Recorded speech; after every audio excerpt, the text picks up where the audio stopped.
préambule, car j'ai très peu filmé la portion suivante, là, qui est le Mont Lozère. J'ai surtout fait des vidéos, des photos, voilà. Et là, je reprends mon carnet spécial GR70 pour retrouver ce qui s'est passé en ce 29 juin, qui était donc l'anniversaire de ma maman.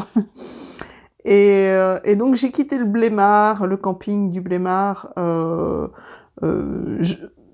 pas très tôt. Voilà, il est 8h45, 9h moins le quart.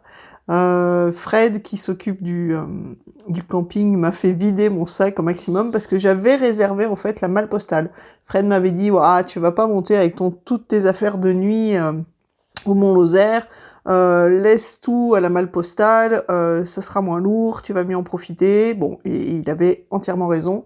Donc la malle postale, pour ceux qui ne connaissent pas, ben, c'est comme un peu sur le GR65, on appelle la malle postale, c'est un service.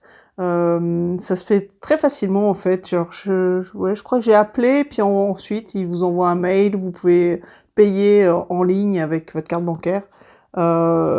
C'est hyper simple et ça coûte 8,50 €. Donc on laisse... moi j'ai laissé mon sac dans un sac poubelle noir, vous savez, ces gros sacs noirs là, que Fred m'a donné. Merci à lui.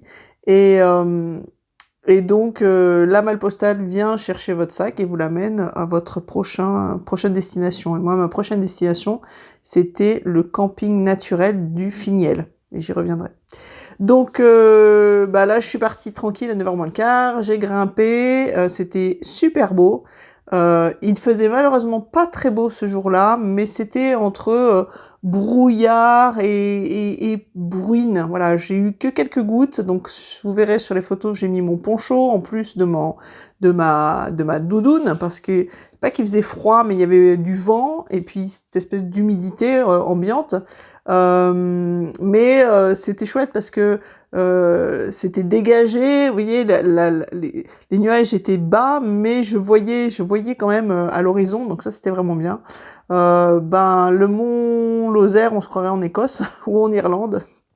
En tout cas, j'ai trouvé ça super beau. Il y avait plein de moutons, et puis à un moment, il y a eu vraiment plein de moutons. Je sais pas si on verra sur la vidéo, mais c'était un peu loin en fait. Donc là, je me souviens, j'ai mangé au milieu d'un abri qui est fait en pierre, parce qu'il y avait énormément de vent. Mon appareil photo s'est déchargé, parce que quand il fait froid, mon appareil photo est un peu vieux maintenant, et pouf, il se décharge très très vite. Donc voilà, j'avais plus de batterie. Donc le temps de manger, je l'ai rechargé avec ma batterie externe. Et puis je suis descendue. Alors il y a toute la montée qui est très belle, mais toute la descente aussi est magnifique dans des espèces d'épicéas avec des gros cailloux, là, de la caillasse. Je crois que j'ai filmé un petit peu ça. J'ai fait une petite pause vers une petite cabane là. Enfin pas une cabane, mais un refuge qui était fermé. Mais voilà, j'ai fait une pause et puis il faisait bon ensuite et même plutôt beau. Je suis arrivée relativement tôt au camping du Finiel. Alors le camping du Finiel, c'est un camping naturel, c'est-à-dire qu'il y a une salle commune, mais après, et des sanitaires, mais après, voilà, c'est pas des emplacements comme dans un camping habituel. C'est vraiment un énorme jardin, on va dire que la madame, alors j'ai plus son nom, comment elle s'appelait cette madame super gentille, Lucille. Lucille donc a son espèce de jardin là avec des cailloux, voilà, qu'elle a aplani aplani pour en faire des endroits pour des tentes, pour des camping-cars. Donc Lucille, elle a été sympa parce qu'elle m'a filé, sans que je lui demande, elle m'a dit vous voulez une couverture pour cette nuit, elle m'a filé une grosse couverture en laine. Et ben c'était pas du luxe, hein, parce qu'il a fait très froid cette nuit-là. Et j'ai bien senti que quand la couverture glissait de mon sac de couchage, il faisait plus froid. Donc la couverture était vraiment importante à avoir. Voilà, je suis arrivée tôt, donc je vous dis, puis j'ai pas mal glandouillé dans cet endroit. Et puis voilà, c'était une petite étape de combien de kilomètres quand même?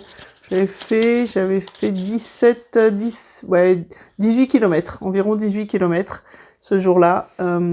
Et puis bien sûr, j'ai retrouvé mon sac, mon sac poubelle dans lequel j'avais mis donc toutes mes affaires de nuit, ma tente, etc. J'ai retrouvé ça au Finiels puisque la malle postale l'avait amené jusque-là. Voilà, petite étape, mais très très belle. Je vous laisse avec les photos et les tout petits bouts de vidéo que j'ai pu faire. Puis on se revoit pour la prochaine étape, qui est très très très intéressante. À bientôt.